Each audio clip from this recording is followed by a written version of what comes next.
ప్రతిపక్ష నాయకులు మాజీ ముఖ్యమంత్రి కేసీఆర్ గారు పంట పొలాల సందర్శనకని బయలుదేరినారు.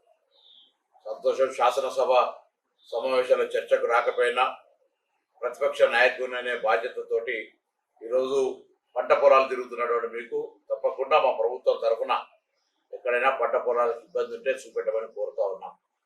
అదేవిధంగా మీరు పంట పొలాలు తిరిగే కంటే ఈరోజు కేంద్రంలో ఉన్నటువంటి భారతీయ జనతా పార్టీ ప్రకృతి వైపరీత్యం అంటే గతంలో మీరున్నప్పుడు అధికారంలో ఉన్నప్పుడే వర్షాభావం తక్కువ ఉండడం కారణంగా ఇలా భూగర్భ జలాలు అంటికి కట్టి దాని తదుపరి ఏర్పడిన పరిణామాల వల్లనే ఈరోజు అక్కడో ఇక్కడో రైతుకు నష్టం జరిగిందంటే ఇదే కారణం.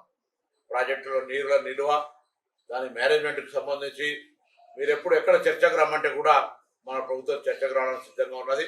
మీరు అధికారంలో దిగినాడున్నటువంటి ప్రాజెక్టుల వారీగా నీటి లభ్యత, నీటి యొక్క నిల్వలు ఈరోజు మేము దాన్ని ఏ విధంగా తాగునీటి అవసరాలకు సాగునీటి అవసరాలకు వాడినామో స్పష్టంగా చెప్పడానికి సిద్ధంగా ఉన్నాం. చర్చ చేయడానికి కూడా సిద్ధంగా ఉన్నాం. కరువు కాంగ్రెస్ వారు చెప్పింది అని అంటే నాకు అర్థం కాలేదు. మీరు అనుభవజ్ఞులు అనేక రకాల ప్రజాప్రాతినిధ్యం వహించినారు. ప్రకృతికి టీఆర్ఎస్ కాంగ్రెస్ కారణం కాదు. ఇలా మీరు కూడా కారణం అంటలేదు. కానీ ప్రకృతి వైపరీత్యం జరిగినాడు. రాజకీయంగా మీరు ఒకవేళ భారతీయ జనతా పార్టీతో స్నేహపూర్వకంగా లేరన్నట్టయితే తెలంగాణ ప్రయోజనాలు తెలంగాణ రైతులు నిజంగా కాపాడాలని మీ ఆలోచన ఉన్నట్టయితే మేము కాంగ్రెస్ పార్టీగా కేంద్రం మీద ఒత్తిడి తేవడానికి ఒక ప్రణాళిక సిద్ధం చేస్తా ఉన్నాం. దయచేసి రండి. ఇది ఒక ప్రకృతి వైపరీత్యం. ఉత్తర భారతంలో ప్రకృతి వైపరీత్యాలు జరిగినప్పుడు రైతాంగానికి అనేక రకాలుగా ఆదుకున్నటువంటి ఉదాహరణలు ఉన్నాయి. ఈ రోజు తెలంగాణలో జరుగుతున్నటువంటి పరిణామాల్లో నీటి లభ్యతకు సంబంధించి కావచ్చు, భూగర్భ జలాలు పడిపోయినటువంటి అంశం కావచ్చు, వీటన్నిటికీ సంబంధించిన విషయంలో కూడా కేంద్రం మీద ఒత్తిడి తేవడానికి మీరు రావాల్సిందిగా కోరుతా ఉన్నా.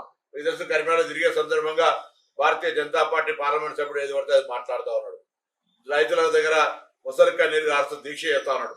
ఆయనకు కూడా చెప్తా ఉన్నాం, రండి. ఈ దీక్ష అనేది ఢిల్లీలో కాదు, ఢిల్లీలో మోడీ దగ్గర చేయాలి.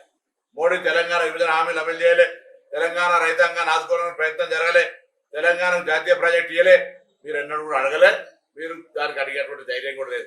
ఇవాళ నిజంగానే ప్రకృతి వైపరీత్యానికి మీరు సంబంధించి రైతుకు నష్టం జరిగిందని భావిస్తే తప్పకుండా కాంగ్రెస్ పార్టీతో రాష్ట్ర ప్రయోజనాలు తెలంగాణ ప్రజల యొక్క ఆకాంక్షలకు అనుగుణంగా నరేంద్ర మోడీ గారి దగ్గర అడుగుదాం, ముందు రిప్రజెంట్ చేద్దాం. మాకు కేంద్రంతో కొట్లాడే ఆలోచన లేదు, మాకు ఎటువంటి పేషిజం లేదు. ఈరోజు కేంద్రం నుంచి పూర్తి రకంగా సహకారం తీసుకోవడానికి మేము సిద్ధంగా ఉన్నాం. మధ్యవర్తిగా మీరు అధికారం ఉన్న పార్టీ పార్లమెంట్ సభ్యులుగా మీరు కానీ మంత్రి కిషన్ రెడ్డి గారు కానీ మిగతా ఇక్కడ నాయకులు చెప్పుకునే బీజేపీ వాళ్ళంతా కూడా వచ్చి ఇవాళ రాష్ట్ర ప్రయోజనాల దృష్ట్యా కేంద్రం మీద ఒత్తిడి తేవడానికి కలిసి రావాల్సిన